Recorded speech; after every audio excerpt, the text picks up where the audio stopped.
من الخوف والجوع ونقص من الأموال والأنفس والثمرات وبشر الصابرين.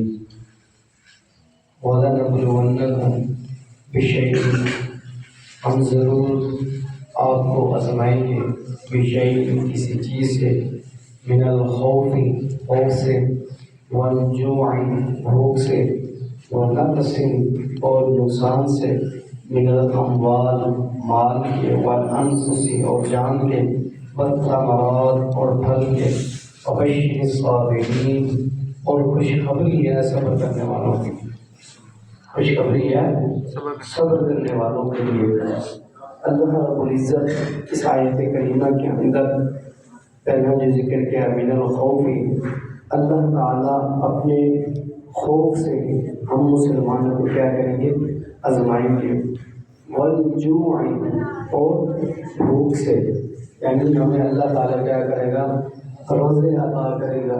ہم روزے رمضان کے اندر روزے رکھتے ہیں، بھوک کاٹتے ہیں یا نہیں کاٹ سکتے۔ ونقص اور نقصان سے، من الاموال اور مال کی کمی سے، یعنی اللہ تعالیٰ مال دے گا اور اگر نہ بھی دے تو اس میں سے بھی دیکھیے گا میں نے جتنا اپنے بندے کو مال دیا ہے کیا وہ اس میں سے بھی اللہ تعالیٰ کی بارگاہ میں خرچ کرتا ہے یا نہیں کرتا۔